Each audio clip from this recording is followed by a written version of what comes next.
saham kami tetap ada yang take profit 64 emiten satu hari ya.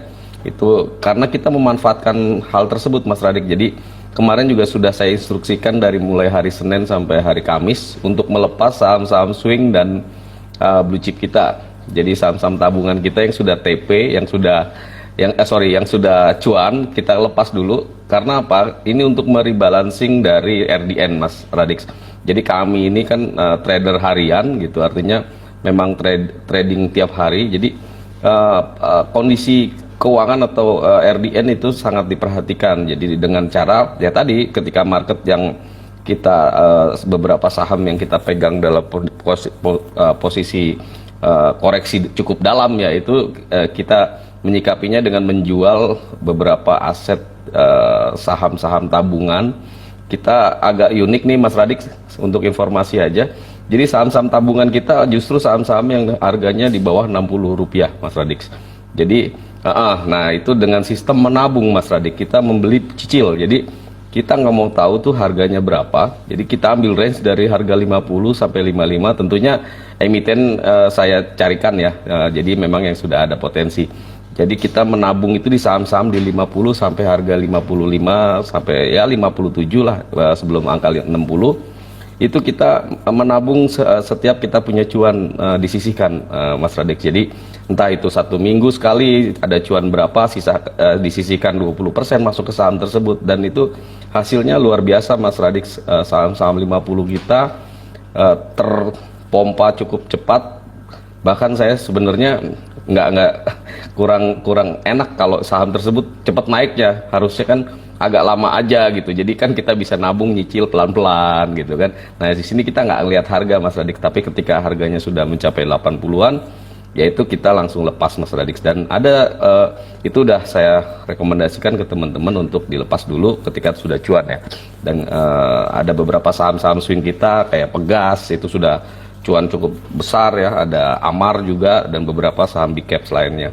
Nah ini kondisi-kondisi ini yang kita siasati Mas Radik, karena memang mau tidak mau, suka tidak suka, ketika kita menjadi trader psikologis nomor satu. Artinya ketika rasa aman itu bisa kita raih dengan strategi tertentu, itu mungkin bukan mungkin ya, tapi lebih memberikan ketenangan kita dalam mengambil keputusan, baik itu aksi sell ataupun buy gitu. Jadi itu yang kami lakukan di Logi Cuan. Nah untuk sebentar ada pertanyaan ini Mas Radik. Pengaruh nggak jika resesi terjadi dengan itu sudah ya tadi ya, scalping ya. Nah sekarang dari Mas Radik sendiri, tipikal investor apa yang kira-kira memang bisa survive di ini, kita bicara lebih ke investornya ya Mas Radik ya. Jadi mungkin ini pertanyaan sedikit lah ke saya. Mas Radik kan biasa mengamati IHSG dan lain market ya. Nah ada nggak indikasi kalau institusi besar sudah keluar dari saham-saham big caps, ya anggaplah asing yang sudah mulai profit taking atau seperti apa Mas Radik? Oke, kalau misalnya kita lihat dari arus dana asing ya atau foreign flow-nya, itu memang beberapa akhir ini dari pihak asing itu cenderung melepas saham-saham big caps atau saham-saham blue chip. Karena itu tadi, karena mungkin cenderung ada koreksi take profit, maka mereka juga cenderung untuk meninggalkan saham-saham ini. Nah, kemungkinan besar mereka juga menunggu momentum ketika saham-saham tersebut harganya sudah mulai menarik lagi atau grafiknya sudah menarik lagi. Jadi memang di beberapa saham itu arus dana asing atau foreign flow-nya itu cenderung ada capital outflow atau ada arus dana keluar. Jadi memang dilihat dari netnya itu cenderung net selling, seperti itu Om Mawan. Nah sejauh ini dari mulai isu resesi ini kira-kira sudah terkoreksi berapa dalam ya untuk IHSG sendiri Mas Radik? Karena dari isu resesi yang 2-3 bulan yang lalu malah IHSG menoreh prestasi all time high itu di saat isu yang jadi logika saya sih ketika asing jualan berarti kan harus ada investor lokal yang harus bisa menangkap barang mereka tuh. Jadi ada yang jual pasti kita harus ada yang beli. Nah, sejauh mana IHSG itu kira-kira yang sudah Mas Radix perhatikan ya untuk berapa bulan ke belakang? Oke, kita masuk lagi ke grafik ya, Om dan teman-teman ya. Oke, di sini ini tepat 1 bulan pergerakan IHSG tepat 1 bulan yang lalu ya. Jadi penurunannya ini dimulai sejak tanggal 16 September. Ini penurunannya dimulai sejak tanggal 16 September hingga saat ini. Jadi IHSG itu sudah terkoreksi sekitar hampir 7%. Itu selama 1 bulan. Nah, seperti hal yang menariknya itu seperti tadi yang sudah saya instruksikan, seperti sudah yang saya simulasikan, bahwa kalau misalnya bulan depan itu sentimennya mendukung, maka kemungkinan di sini akan terjadi yang namanya rebound. Jadi di sini adanya rebound. Oke, kemudian kalau misalnya kita lihat lagi juga bahwa kondisi saat ini selama 1 bulan terakhir itu sebenarnya pada fase distribusi. Jadi distribusi itu banyak ada pihak yang membuang barang tersebut. Nah, seperti yang dikatakan oleh Om Awan sebelumnya, kalau misalnya ada pihak yang melepaskan barang, otomatis ada pihak yang menampung barang tersebut.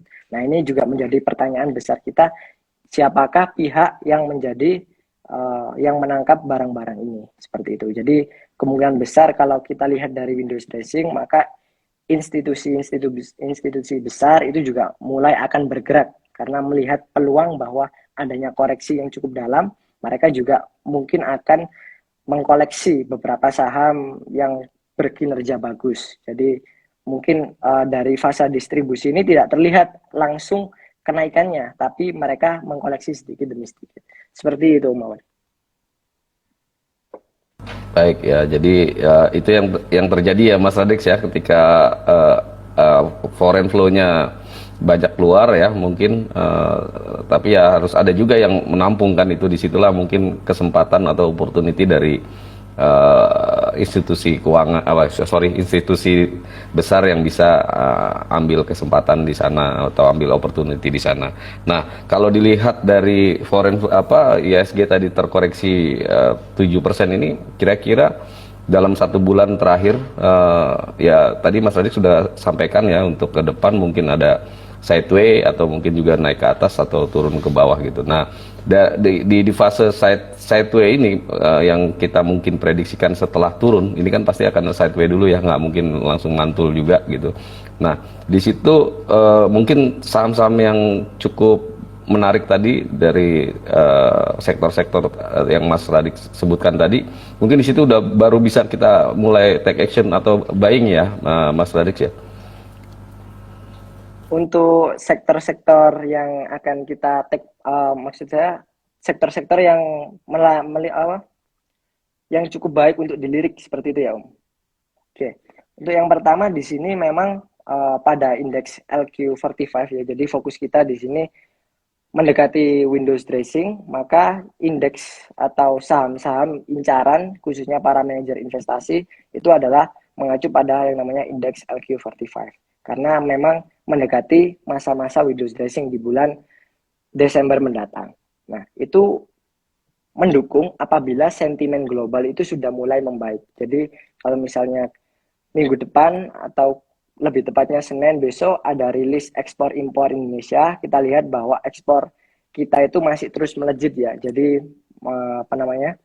masih ada net ekspor. Impornya memang masih melejit tapi ekspornya lebih besar.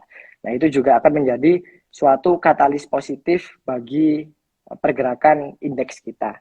Kemudian beberapa minggu ke depannya juga nanti akan ada yang namanya penetapan tingkat suku bunga. Nah, Bank Indonesia memproyeksikan tingkat suku bunga hingga akhir tahun ini ada di level 4,5 hingga 4,75%. Nah, ketika tingkat suku bunga ini dinaikkan, maka sektor yang paling utama yang paling bagus kita lirik ini adalah sektor perbankan. Karena ketika tingkat suku bunga itu meningkat, maka pendapatan bunga mereka juga akan meningkat, net margin mereka juga akan meningkat. Tapi di situ juga kita perlu mempertimbangkan inflasi kita. Apakah inflasi kita ini masih terus meningkat? Kalau misalnya inflasi kita masih terus meningkat, maka expense masing-masing perusahaan itu juga akan besar, sehingga mereka cenderung untuk menahan kredit mereka seperti itu. Jadi memang yang paling menarik di sini adalah sektor perbankan, karena itu tadi dari peningkatan tingkat suku bunga acuan, atau mungkin ada sektor-sektor yang utangnya itu tidak lebih besar dari satu. Nah, karena ketika utang itu terlalu banyak sementara era suku bunga tinggi, maka juga akan meningkatkan cost of interest mereka. Jadi teman-teman bisa melirik emiten-emiten yang utangnya tidak terlalu besar, seperti itu. Ya, berarti itu bisa diprediksikan nggak Mas? Misalnya apa yang kita ambil di saat market seperti itu, kira-kira kita bermain dalam jangka pendek atau jangka menengah atau jangka panjang, Mas Radix, untuk saham-saham yang menarik, kita serok bawah lah bahasa kasarnya. Oke, kalau memang kita perlu juga menetapkan tujuan investasi kita ya. Jadi kalau misalnya memang tujuan kita jangka panjang, maka kita horizon waktu kita juga perlu kita perlebar. Jadi semisal teman-teman ingin menabung saham. Nah, teman-teman cari saham yang bagus, yang kinerjanya bagus, kemudian potensinya bagus. Sementara di kondisi ekonomi saat ini yang sedang bergejolak, itu perusahaannya masih bisa survive. Nah, teman-teman bisa mengkoleksi saham-saham tersebut. Even atau meskipun harga sahamnya itu masih menurun, itu justru menjadi suatu potensi, karena ketika harga saham terus menurun, kemudian ada reversal atau pembalikan arah, teman-teman itu sudah membeli di fase-fase ini. Jadi istilahnya ada yang namanya average down. Jadi di lain sisi ada juga yang namanya diversifikasi. Nah, diversifikasi ini kurang lebih seperti tekniknya Om Awan ya, tebar jala. Nah, yaitu membagi risiko di beberapa aset-aset tertentu. Jadi teman-teman salah satu di sektor perbankan, kemudian mungkin salah satu di sektor properti atau di saham-saham lainnya. Jadi membagi porsi-porsi masing-masing saham seperti itu. Baik, terima kasih banyak nih waktunya nih Mas Radix, sudah bisa ngobrol-ngobrol dengan saya dan teman-teman Logi Cuan di luar sana. Mungkin ada pertanyaan lagi teman-teman, kalau nggak ada kita sudahi saja ya. Mungkin bisa lebih, ini Mas Radix kita nih bisa lebih sering ya untuk ngobrol-ngobrol seperti ini ya, memberikan edukasi ke teman-teman. Jadi sekali lagi teman-teman, Mas Radix ini tersertifikasi ya di Bursa Efek Indonesia ya. Jadi no kaleng-kaleng nih yang ngomong nih, nggak sekedar punya IG doang ya. Ini Mas Radix sih dengan ilmu dan memang sudah tersertifikasi dengan Bursa Efek. Nah, ini kita juga akan memberikan sertifikasi Mas Radix untuk member-member Logi Cuan, Mas Radix. Jadi kita pengen teman-teman di Logi Cuan tuh dapat sertifikasi dari Bursa Efek juga, Mas Radix, sebagai trader atau investor ya, Mas Radix. Itu nanti kita agendakan untuk kapan bisa, iya kita breakdown lagi nanti dengan teman-teman di Logi Cuan, kira-kira apa yang harus kita lakukan dan apa yang harus disiapkan untuk proses tersebut ya, Mas Radix. Terima kasih banyak Mas Radix waktunya. Mungkin teman-teman bisa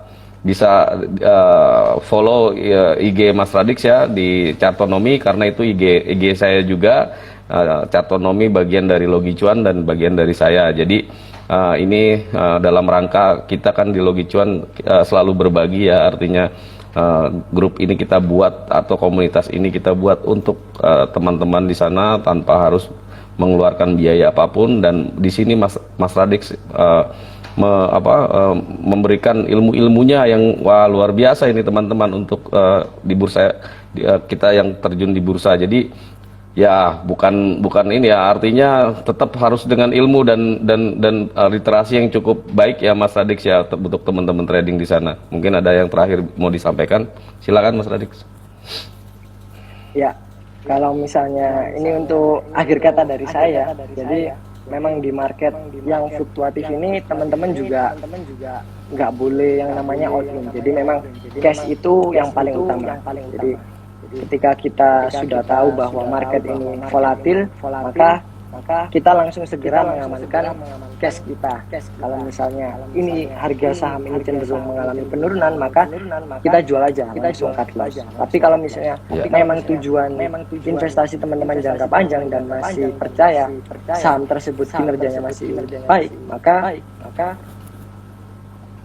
patut untuk dikoleksi sedikit demi sedikit. Seperti tadi, average down.